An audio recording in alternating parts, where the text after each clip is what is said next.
जय हिंद साथियों, नमस्कार सभी भाइयों को। साथियों मैं आप सबका हर्ष कुमार स्वागत करता हूं आपके अपने चैनल लोन डिस्टॉयर में।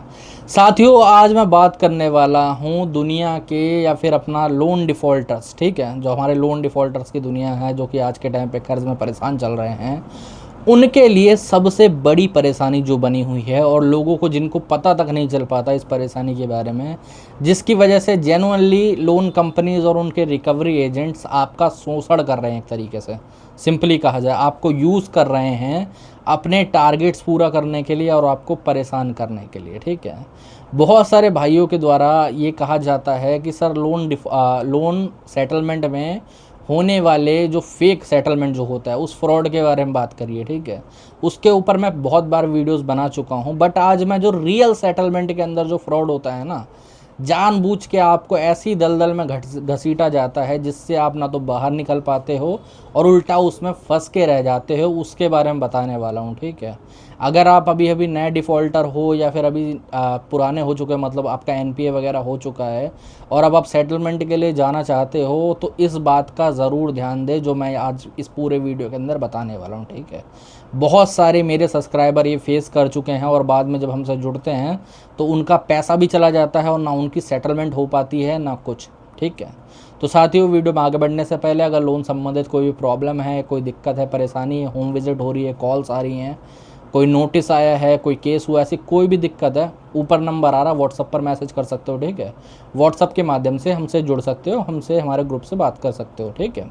अब आ जाते हैं मेन टॉपिक पे कि रियल सेटलमेंट के अंदर फ्रॉड कैसे हो रहा है। बहुत सारे भाइयों का ये पूछना है। दरअसल आपको ना एक तरीके से मीठी छुरी से काटा जाएगा और आपको पता भी नहीं चल पाएगा। मैं समझाता हूँ कैसे।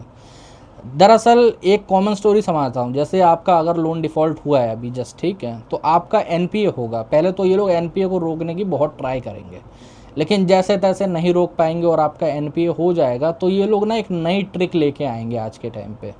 मैंने सभी भाइयों को बता रखा है कि एनपीए के तुरंत बाद सेटलमेंट करना बेकार है, क्योंकि आपको 50% का ऑफ़र मिलेगा। लेकिन कुछ भाई बात बिल्कुल नहीं मानते और अपनी ही करते हैं। तो उनके साथ पता है क्या करा जाएगा? वो लोग सोचते हैं कि चलो कोई बात नहीं, मैं 10% या 15% में सेटलमेंट नहीं करूँगा, मैं 30% में कर लेता हूँ, मैं बात ख़त्म कर देता हूँ। अब लेकिन वो लोग एक चीज़ भूल जाते हैं कि लोन डिफ़ॉल्ट होता कब है। लोन डिफ़ॉल्ट तभी होता है जब आपके पास फ़ंड नहीं है, ठीक है। सिर्फ एक ही कारण है कि आपके पास फ़ंड नहीं थे, आप ईएमआई नहीं भर पाए, है ना। अब इसी का फ़ायदा ये लोन रिकवरी वाले उठाएंगे। वो लोग क्या करेंगे? सपोज़ करो आपका लोन है 10 लाख रुपए का, ओके, कम ज़्यादा हो सकता है, आप अपने हिसाब से एडजस्ट कर लेना, मैंने कॉमन एग्जांपल लिया है, ठीक है।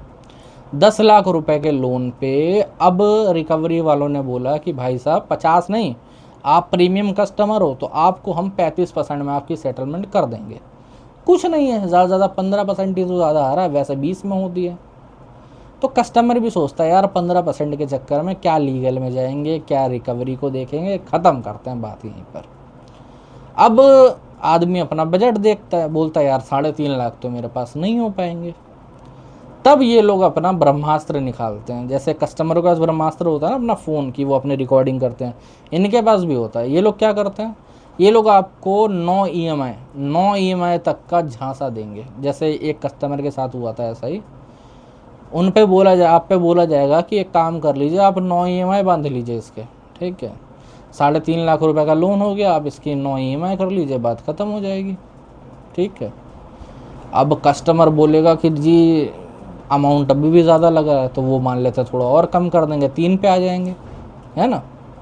और बोलेंगे कि भाई साहब आप एक काम करिए, 9 ईएमआई आपकी बांध दी, अब इतना कम कर दिया, इससे नीचे नहीं हो पाएगा। अब कस्टमर क्या सोचता है कि चलो कोई बात नहीं, मैं धीरे धीरे करके 30-30, 40-40 हज़ार करके इसको निकाल दूंगा, बात ख़त्म हो जाएगी।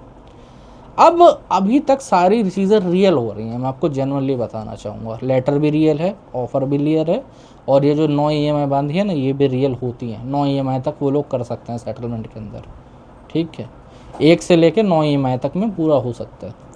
अब होगा क्या? मैक्सिमम मैं बताऊंगा, ये लोग एक चीज़ आप लोगों को कभी नहीं बताते और कभी कभार झूठ और बोल देंगे। जैसे कई लोग पूछते हैं ना कि सपोज़ करो कि मैं 3 महीने बाद कोई एक ईएमआई नहीं भर पाता हूँ, तो क्या होता है? तो वो बोलेंगे नहीं नहीं सर, फिर कोई बात नहीं, आप 2 ईएमआई एक साथ भर देना, या फिर आपका टेन्योर बढ़ जाएगा, ये हो जाएगा, वो हो जाएगा। ऐसा उनके द्वारा बोला जाता है हमेशा। अब होगा क्या कस्टमर देखो फाइनेंशियल प्रॉब्लम से जूझ रहा है, मुझे गारंटी से पता है कि 3-4 ईएमआई के बाद उसकी एक ईएमआई एक आध दिन से डिफ़ॉल्ट ज़रूर हो जाएगी, लिखित में दे रहा हूँ, ऐसा होता है। अब एक आध दिन से डिफ़ॉल्ट हो गई, क्या होगा उसका, जो उन्होंने 3-4 ईएमआई पहले भरी है ना, वो पैसा गया। जी हाँ, आप लोग बिल्कुल सही सुन रहे हो, उससे ब्याज पेनल्टी जुर्माना भर जाएगा। वो पैसा कोई ईएमआई में नहीं कन्वर्ट होगा, कोई सेटलमेंट अब नहीं होगी, क्योंकि दरअसल वो एक एग्रीमेंट था जिसमें पूरा लिखा हुआ था कि इन डेट को आपको पैसा भरना है। अगर आप पैसा नहीं दे पाते हैं, एक दिन भी मिस होता है, तो आपका ये जो एग्रीमेंट है ये नल एंड वॉइड हो जाएगा, आपकी सेटलमेंट नल एंड वॉइड हो जाएगी, कोई पैसा आपका वापसी नहीं मिलेगा। जो ये पैसा होगा ब्याज पेनल्टी जुर्माने में चला जाएगा। अब बहुत पढ़े लिखे लोग, मतलब एमएनसी में काम करने वाले लोग इस जाल के अंदर फंसते जा रहे हैं। ऐसा बहुत सारे लोगों के साथ देखने को मिल रहा है कि वो सोचते हैं कोई बात नहीं 10% ज़्यादा में कर लेंगे। अगर आपको सेटलमेंट करना ही है, कोई बात नहीं, आप 10% ज़्यादा में करना चाहते हो, सीधी सी बात है, वन शॉट सेटलमेंट करो, एक बार में पूरा पैसा भर के उसको सेटल कर लो। अगर आपके पास एक बार में पूरा पैसा भरने का फंड नहीं आ रहा है, तो मतलब अभी भी आपकी फाइनेंशियल स्थिति ठीक नहीं है, अभी आपको इस ऑफ़र पे सेटलमेंट जाने की ज़रूरत नहीं है। और बताओ, समझ रहे हो? लेकिन लोग इतनी सी बात नहीं समझते। अब एक कॉमन स्कैम और है, बहुत रियल स्कैम है, मैं बताता हूँ कैसे होगा। अब सपोज़ मान लेते हैं कि चलो ऑफ़र भी आपको अच्छा मिल गया, ठीक है, उन्होंने बोला 20% में कर देंगे और आपके पास उतना फ़ंड बन भी रहा है। अब सपोज़ करते हैं 10 लाख का लोन था, 20% पे राज़ी हो गए, 2 लाख रुपए बन रहे हैं। अब आपको जो लेटर आएगा ना, वो 2,20,000 का आएगा, ठीक है। और आप बोलोगे कि भाई साहब ये तो 2,20,000 का लेटर आ रहा है, इसमें 20,000 एक्स्ट्रा क्यों है, मैं तो ये नहीं भर पाऊँगा। तो रिकवरी वालों के द्वारा बोला जाएगा कि भाई साहब आप एक काम करिए, आप 20,000 मत भरिए, आप 2 लाख भरिए, 20,000 हम डाल देंगे और आपकी सेटलमेंट हो जाएगी। अब इसको है ना कस्टमर पकड़ लेते हैं कई बार, ठीक है, लेकिन कुछ नहीं पकड़ पाते, लेकिन कुछ पकड़ लेते हैं, सीधी सी बात है, वो नहीं करता। जैसे एक बार मेरे कस्टमर के साथ होने वाला था अभी कुछ दिन पहले ही, उनको भी ऐसे क्या हुआ था कि 45,000 का लेटर आना था, ठीक है, लेकिन लेटर आया 54 का। तो और रिकवरी वाले ने बोला कि भाई साहब बाकी पैसे हम भर देंगे। तो मेरे कस्टमर ने भी कह दिया कि भाई साहब एक काम करो, आप पहले पैसे डाल दो, उसके बाद मैं डाल दूँगा, बात खत्म हो गई। बस रिकवरी वाले अपने हाथ पैर फुलाने लगे कि भाई साहब ऐसा नहीं होता, ये नहीं होता, वो नहीं होता, फलाना ढिमकाना। एट द एंड वो सेटलमेंट नहीं हुई, ठीक है। दरअसल ये कुछ कॉमन लूप होल है जिनकी वजह से आपको फंसाया जाता है। उन लोगों को पता है जितनी ईएमआई में सेटलमेंट होती है ना, 90% हमेशा फ्लॉप जाती हैं, क्योंकि एक आधी ईएमआई ज़रूर छूट जाएगी, मुझे गारंटी से पता है। क्यों पता है? क्योंकि भाई साहब फाइनेंशियल प्रॉब्लम से जूझ रहे हो, आप अभी ईएमआई के जाल से निकले हो, आप और ईएमआई भरने के लायक हो ही नहीं, जेन्युइनली बोला जाए तो आपकी स्थिति वैसी है ही नहीं। बस रिकवरी वालों ने आपको चने के झाड़ पे चढ़ा दिया, आपको थोड़ा डर लग गया, इसलिए आपने वो लेटर इशू करवा लिया, आप पेमेंट कर रहे हो, एक आधी ईएमआई के बाद ज़रूर वो डिफ़ॉल्ट हो सकता है। अगर एक दिन भी डिफ़ॉल्ट होता है तो आपका क्या होगा भाई साहब, आपका जो पुराना पैसा वो भी जाएगा और ये सेटलमेंट जो है ये नल एंड वॉइड हो जाएगी। जो पैसा अभी तक आपने 2-4 ईएमआई भरी है वो पैसा भी डूब जाएगा, समझ रहे हो, वो भी हाथ से गया, उसमें आपकी सेटलमेंट हो जाती पूरी और कहीं, समझ रहे हो। और ज़्यादा अमाउंट वाला जो है इसमें भी बहुत प्रॉब्लम है, क्योंकि जितनी बार भी रिकवरी वालों के द्वारा सेटलमेंट करवाई जाती है हमेशा ये देखने को मिलता है, ठीक है, कि वो कभी ज़्यादा अमाउंट डाल के भेजेंगे लेटर में, कभी क्या करेंगे फेक लेटर बना के भेज देते हैं, कभी लेटर देंगे नहीं, बोलेंगे पेमेंट करवा दो आपका हो जाएगा, ये हो जाएगा, फलाना ढिमकाना, कभी बोलेंगे लेटर इशू करवाना तो एक ईएमआई पे करो।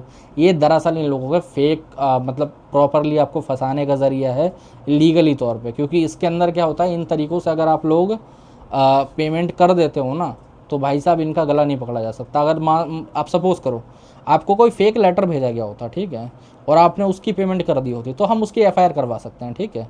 बट अगर इन्होंने बोला कि आप एक ईएमआई पे करो उसके बाद लेटर आएगा, आप ईएमआई पे कर दोगे, ठीक है, और भाई साहब लेटर आए ना, तो भाई साहब आप उसके खिलाफ कुछ कर नहीं सकते, क्योंकि वो तो बोल देंगे कि सर हमारा ईएमआई पे करवाने का काम है, इन्होंने अपनी तो ईएमआई भरी, हमारी जेब में थोड़ा डाला पैसा, है ना। या फिर अगर मान लो आपसे एक आधी ईएमआई छूट जाती है, जो ईएमआई वाली सेटलमेंट होती है, ठीक है, उसके अंदर, तो भाई साहब सीधी सी बात है, पार्ट पेमेंट वाले में वो सीधे बोल देंगे कि सर इन पे अपने आप ही छूटी, हमारी गलती थोड़ी ना, वो तो एग्रीमेंट में लिखा हुआ है, सेटलमेंट लेटर में पहले ही लिखा हुआ है, कस्टमर की गलती है। और जेन्युइनली कस्टमर ही अपने तरीके से फंसते हैं। तो आप लोगों को सारी चीज़ें देखनी है, उसी के बाद सेटलमेंट के लिए प्रोसीजर करना है, ठीक है। 2-4 महीने बाद सेटलमेंट कर लोगे तो कुछ नहीं हो जाएगा, उल्टा आपको अच्छा ऑफर ही मिलेगा, ठीक है। तो इन बातों का बहुत ज़रूरी ध्यान दें और बहुत तरीके से समझे, ठीक है। बाकी साथियों आज के वीडियो में इतने। अगर आप लोगों को वीडियो अच्छा लगा हो तो चैनल को सब्सक्राइब कर लेना। अगर और कोई दिक्कत प्रॉब्लम परेशानी आ रही है तो ऊपर नंबर आ रहा है, व्हाट्सएप पर मैसेज कर सकते हो। ठीक है, जय हिंद सभी भाइयों को।